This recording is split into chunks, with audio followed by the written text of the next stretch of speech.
আমি প্রবীর আবারও চলে এসেছি তোমাদের এই সপ্তম শ্রেণীর ত্রিনেত্র চ্যানেলে। এই চ্যানেলে আজ আমরা তোমাদের জন্য সপ্তম শ্রেণীর 7 নম্বর পর্ব অর্থাৎ পার্ট 7 আমরা আজ তোমাদের তুলে ধরব। মূলত আমরা এই প্রশ্নবিচিত্রা বইটি থেকে তোমাদের এই পশ্চিমবঙ্গ বিজ্ঞান মঞ্চের যে মেধা অন্বেষণ পরীক্ষা আগামী বুধবার অর্থাৎ 2 তারিখ হতে চলেছে, আমরা তোমাদের খুব অল্প সময় পেয়েছিলাম।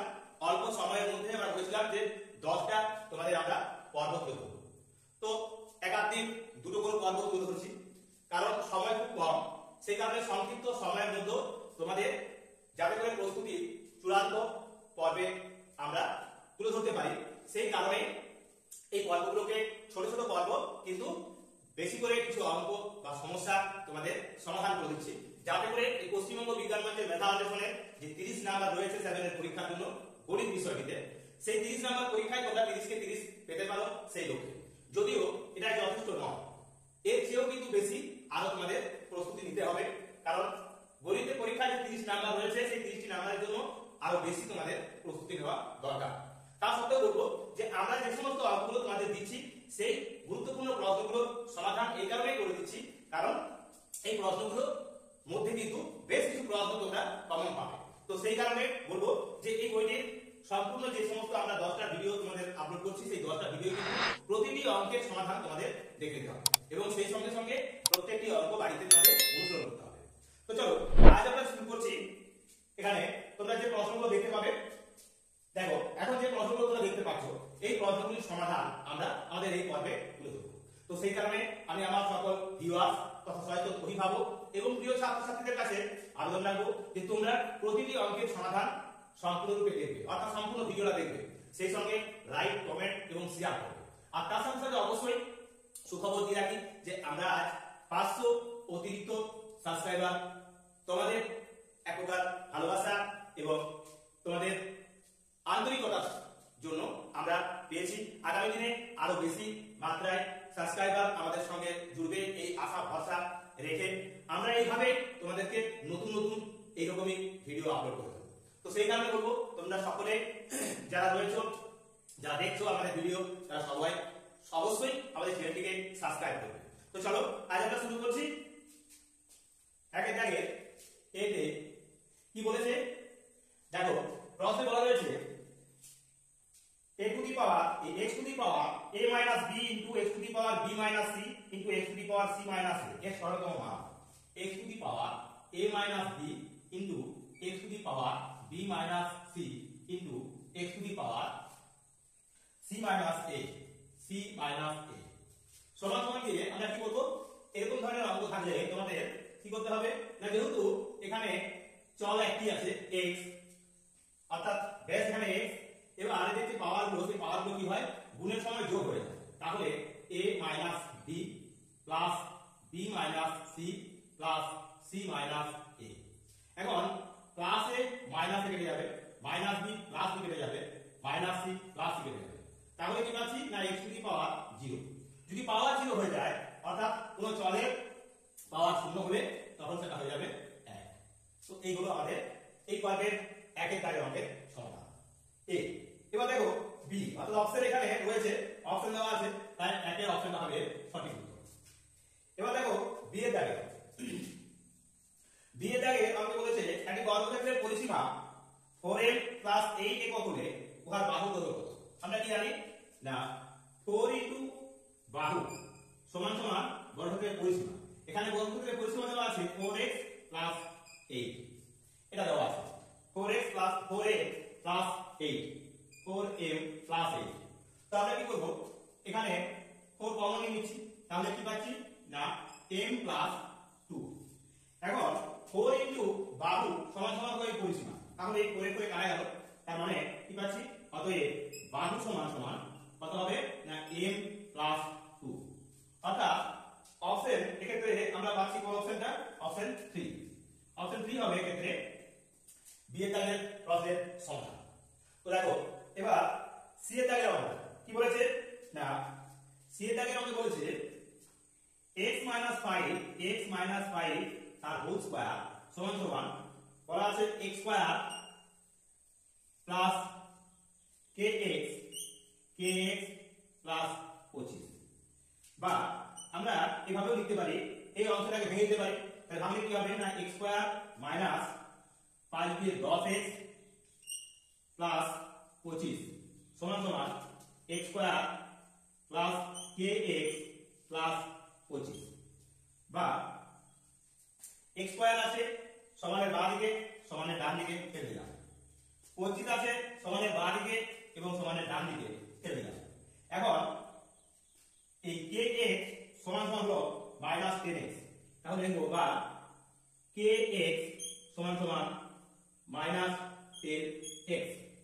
এখন x এ কেটে দিলে পাবো কত না, অতএব k সমান সমান মাইনাস 10। তো এই হলো আমাদের এই পর্বের প্রথম তিনটি গুরুত্বপূর্ণ প্রশ্নের সমাধান।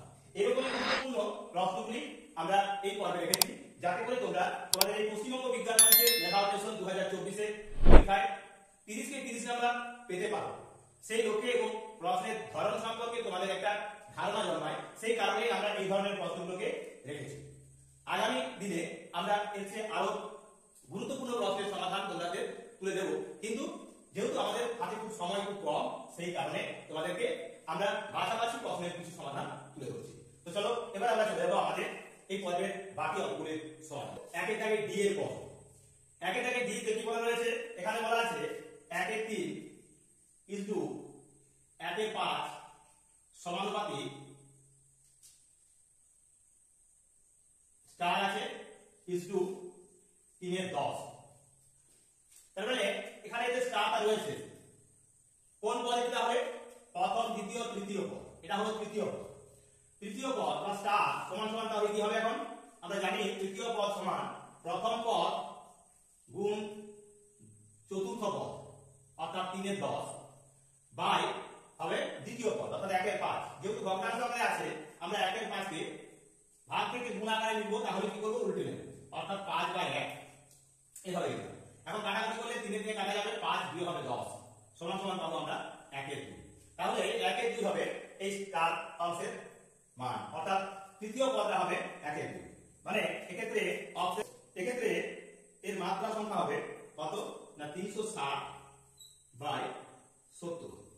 মানে 0 0 যদি কেটে দিই আমরা 7 5 35, অর্থাৎ এর কাছাকাছি যেটি হবে সেটি হবে কত, সমান সমান আমরা লিখব 5, অর্থাৎ 5টি মাত্রা হবে 5টি।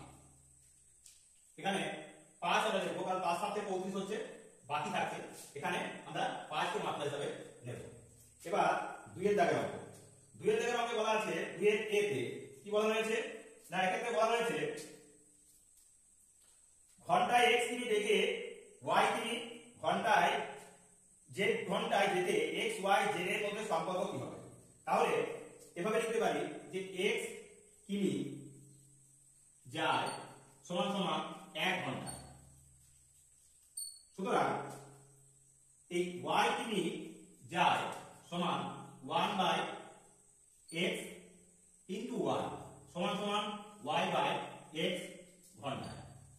এখন বলা আছে কি, বলা আছে যে ঘন্টায় গেছে, তার মানে সুতরাং আমরা লিখতে পারি এইভাবে, সুতরাং y/x সমান সমান z, বা এই xz সমান এই xz সমান সমান y, এইভাবেও কিন্তু আমরা অঙ্কটির সমাধান করতে পারি, অর্থাৎ x y এর মধ্যে সম্পর্ক হলো এটি।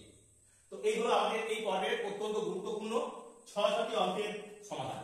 এইরকমই গুরুত্বপূর্ণ অঙ্কের সমাধানগুলো পেতে অবশ্যই আমাদের এই চ্যানেলটিকে তোমাদের লাইক কমেন্ট এবং শেয়ার করতে হবে, আর তার সাথে সাথে অবশ্যই চ্যানেলটিকে সকলে সাবস্ক্রাইব করে আরো এগিয়ে যেতে হবে। চলো এবার আমরা চলে যাবো আমাদের পরের অঙ্কের সমাধান।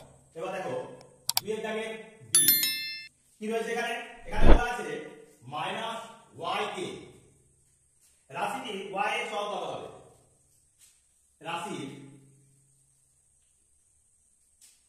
y এর সহগ সমান সমান হবে এই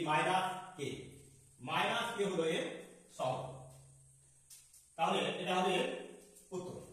এবার দেখো সি এর দাগের প্রশ্ন।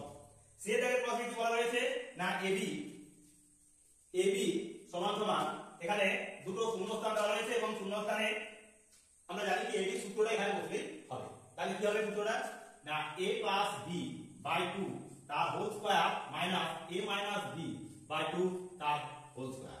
অর্থাৎ এই যে সূত্রটা এখানে চাইছে, আমরা এই যে সূত্রটা বসিয়ে দিলাম। এবার d এর দাগের প্রশ্ন, d এর দাগের প্রশ্নে বলেছে তিন বা ততোধিক বিন্দু যখন একই সরলরেখায় অবস্থিত তখন তাদের ব্যাস হবে। ধরো এই একটা সরলরেখা, এই সরলরেখাতে এখানে একটা বিন্দু, এখানে একটা বিন্দু, এখানে একটা বিন্দু, তিনটে বিন্দু আছে a b c। এই তিনটে বিন্দু তখন এই সরলরেখাটাকে আমরা কি বলবো না সমরেখ বিন্দু। কি বলবো? সমরেখ বিন্দু। অর্থাৎ তিন বা তার বেশি বিন্দু যখন একটা সরলরেখার উপরে অবস্থান করে তখন তাদের আমরা বলবো সমরেখ বিন্দু।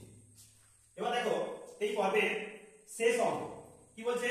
এই পর্বের শেষ অঙ্কে বলা রয়েছে 0.654587 সংখ্যাটিতে 3 দশমিক স্থান পর্যন্ত আসন্ন মান কত হবে? 0.654587।